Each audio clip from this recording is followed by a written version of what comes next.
এই হজের ভিতরে তিনটি ফরজ আছে। কয়টি ফরজ? হজের ফরজ কয়টি? তিনটি ফরজ। এক নাম্বার হলো ইহরাম বাঁধা। ইহরামটা কি? ইহরাম হলো হাজিগণ হজ এবং উমরা করার জন্য যেটাই করার জন্য যাক না কেন, ইহরামটা হচ্ছে এই হাজিগণ সেলাইবিহীন কাপড় পরিধান করে, এরপরে তালবিয়া পাঠ করে, নির্দিষ্ট মিকাত থেকে অতিক্রম করে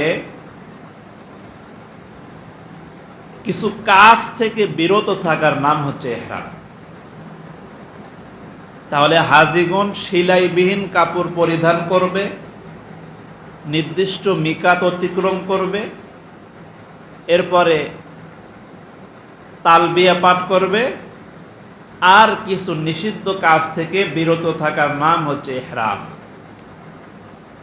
এটা হচ্ছে ইহরাম। এক নাম্বার ফরজ হচ্ছে ইহরাম বাঁধা। তালবিয়াটা কি আমরা সকলেই জানি, আবার অনেকে জানি না। লাব্বাইক আল্লাহুম্মা লাব্বাইক, লাব্বাইক লা শারীকা লাক লাব্বাইক, ইন্নাল হামদা ওয়ান নি'মাতা লাকা ওয়াল মুলক লা শারীকা লাক। এটা হচ্ছে তালবিয়া।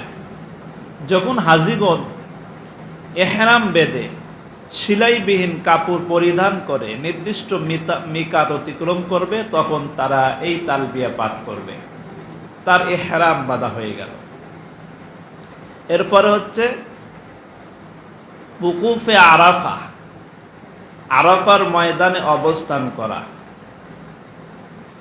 ৯ জিলহজের সূর্য অস্ত যাওয়ার পর থেকে নিয়ে ১০ই জিলহজের সুবহে সাদিক হওয়ার আগ মুহূর্ত পর্যন্ত সময় আরাফার ময়দানে অবস্থান করা, এটা হচ্ছে ফরজ। ২ নাম্বার ফরজ। তাহলে ২ নাম্বার ফরজ হচ্ছে উকুফে আরাফা।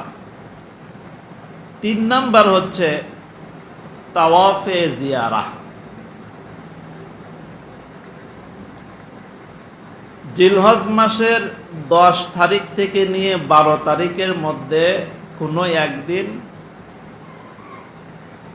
তাওয়াফ করা। কি করা?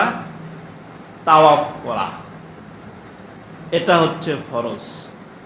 তাহলে হজের মধ্যে সর্বমোট ৩টি ফরজ আমাদের ইমাম আজম আবু হানিফা রহমতুল্লাহ আলাইহির মতে। আর ইমাম শাফির মতে হজের ফরজ ৫টি। তিনি বলতেছেন না, মাথা মুন্ডন এটিও ফরজ।